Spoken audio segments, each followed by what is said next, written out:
దర్శి జనసేన అభ్యర్థిగా గరికపాటి వెంకట్ పేరు రెండో లిస్టులో ప్రకటించే అవకాశం ఉన్నట్టుగా తెలుస్తోంది. ఈ అంశానికి సంబంధించి మరిన్ని అప్డేట్స్ మా సీనియర్ జర్నలిస్ట్ బ్రహ్మనాయుడు అందిస్తారు. నమస్తే, welcome to prime night desk analysis. నేను మీ బ్రహ్మనాయుడు. ఉమ్మడి ప్రకాశం జిల్లాకి సంబంధించి జనసేన పార్టీ ఏ స్థానాల్లో పోటీ చేస్తుందనేటువంటి దాని మీద అయితే ఎంతో కొంత స్పష్టత అయితే వచ్చిందని చెప్పుకోవచ్చు.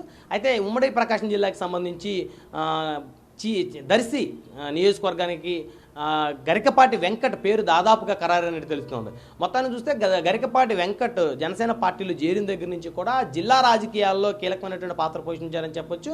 ఉమ్మడి ప్రకాశం జిల్లాలో జనసేన పార్టీ సంబంధించినటువంటి కార్యక్రమాలు గరికపాటి వెంకట్ ఖచ్చితంగా దగ్గరుండి నిర్వహించారని చెప్పొచ్చు. అంటే తను పార్టీలో చేరినటువంటి అతి తక్కువ రోజుల్లోనే గరికపాటి వెంకట్ జనసేన శ్రేణులు మొత్తాన్ని కూడా తన వైపుకు చూసుకునేలా చేసుకోవడంలో ఖచ్చితంగా ఆయన సఫలమయ్యారని చెప్పుకోవచ్చు. సో కాబట్టి దర్శి నియోజకవర్గానికి సంబంధించి గరికపాటి వెంకటకే టికెట్ ఇస్తే ఖచ్చితంగా ఇక్కడ గెలిచేటువంటి అవకాశాలు ఎక్కువ ఉంటాయనే దాని మీద అయితే ఇప్పటికే జనసేన అధిష్టానం అయితే ఒక పూర్తిస్థాయి క్లారిటీకి వచ్చి జనసేన పార్టీ దర్శి నియోజకవర్గం ఎమ్మెల్యే అభ్యర్థిగా గరికపాటి వెంకట పేరుని దాదాపుగా ఖరారు చేసిందని చెప్పొచ్చు.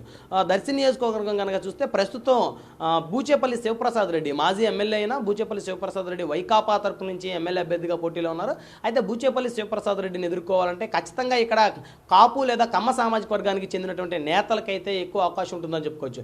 దాదాపుగా కమ్మ కాపు రెండు ఈక్వేషన్ మీద 70,000 ఓట్లు ఉన్నటువంటి దర్శి నియోజకవర్గం రెడ్డి సామాజిక వర్గానికి చెందినటువంటి బూచేపల్లి శివప్రసాద్ రెడ్డిని ఎదుర్కోవాలంటే ఖచ్చితంగా ఈ రెండు సామాజిక వర్గాలకు చెందినటువంటి ఒక నేతకైతే టికెట్ ఇవ్వాలనే ఆలోచన ఉంది. అయితే ఇటీవల కాలంలోనే సిద్ధారాఘవరావు పేరు కూడా ఆయన కుమారుడి పేరు కూడా తెర మీదకి వస్తున్న పరిస్థితి. అయితే చివరి నిమిషంలో సిద్ధారాఘవరావును కానీ ఆయన కుమారుని కానీ జనసేన పార్టీలో కనుక తీసుకుని జనసేన టికెట్ కూడా ఇస్తారనేటువంటి ప్రచారం పెద్ద ఎత్తున సాగుతున్న నేపథ్యంలో ప్రకాశం జిల్లాలో జన సైనికుల దగ్గర నుంచి అయితే విమర్శలు అయితే వెలువెత్తున్నాయి. ఇప్పటికే దాదాపు 6 నెలల నుంచి కూడా గరికపాటి వెంకట్ జనసేన పార్టీ కార్యక్రమాల్లో చురుగ్గా పాల్గొంటూ ఉన్నారు. జనసేన పార్టీకి సంబంధించినటువంటి కార్యక్రమాలన్నీ కూడా దగ్గరుండి నిర్వహిస్తున్న తరుణంలో గరికపాటి వెంకట్ని బదనాం చేయడం కోసమే సిద్ధారాఘవరావుకు సంబంధించినటువంటి పేర్లు తెర మీదకి కొంతమంది గరికపాటి వెంకట్ గెట్టినటువంటి నేతలు ప్రచారం చేస్తున్నారు అనేటువంటి ఆరోపణలు సైతం కూడా సిద్ధారాఘవరావు కుటుంబీకులు అయితే ఎదుర్కొంటూ ఉన్నారు. మొత్తంగా చూస్తే సిద్ధారాఘవరావు గతంలో తెలుగుదేశం పార్టీ తరపు నుంచి దర్శిలో ఎమ్మెల్యేగా గెలిచి మంత్రిగా వ్యవహరించారు. అయితే అలాంటి సిద్ధారాఘవరావు తెలుగుదేశం పార్టీ తరపు నుంచి 2019 ఎన్నికల్లో ఓటమి చెందిన తర్వాత నియోజకవర్గాన్ని వదిలేసి వైకాపాలో చేరిపోయారనేటువంటి పరిస్థితి అయితే చూడొచ్చు. అయితే తెలుగుదేశం పార్టీ కానీ తెలుగుదేశం శ్రేణులు కానీ కష్ట సమయంలో ఉన్నప్పుడు సిద్ధారాఘవరావు పార్టీని వదిలేసి వెళ్ళిపోయారు అనేటువంటి బలమైనటువంటి ఆరోపణలు విమర్శలు అయితే ఇప్పటికే కూడా సిద్ధారాఘవరావు మీద ఉన్న పరిస్థితి ఉంది. ఆయనకి గనక టికెట్ కేటాయించేటువంటి క్రమంలో ఖచ్చితంగా సిద్ధారాఘవరావు నాయకత్వాన్ని ఎదుర్కోవడం కోసం ఇక్కడ తెలుగుదేశం పార్టీ శ్రేణులే సిద్ధారాఘవరావు నాయకత్వాన్ని అయితే వారైతే ప్రోత్సహించేటువంటి పరిస్థితి లేదని చెప్పుకోవచ్చు. తెలుగుదేశం పార్టీ అవకాశం ఇచ్చి 5 సంవత్సరాలు మంత్రిగా కొనసాగించిన తర్వాత సిద్ధారాఘవరావు తన వ్యక్తిగత స్వార్థం కోసం నియోజకవర్గాన్ని వదిలేసి వైకాపా నేతలతోటి చేతులు కలిపారనేటువంటి ఆరోపణలు నేటికి ఎదుర్కొన్న క్రమంలో సిద్ధారాఘవరావు లాంటి నేతల పేర్లు తెర మీదకి వచ్చినటువంటి తరుణంలో ఖచ్చితంగా ఇది జనసేన టీడీపీ బీజేపీ కూటమికి సిద్ధారాఘవరావు లాంటి నేతలను తీసుకుని మళ్ళీ టికెట్ ఇస్తే చివరి నిమిషంలో టికెట్ ఇస్తే ఖచ్చితంగా ఈ కూటమి అభ్యర్థిగా ఓడిపోయేటువంటి అవకాశాలు ఎక్కువ ఉంటాయని చెప్పుకోవచ్చు.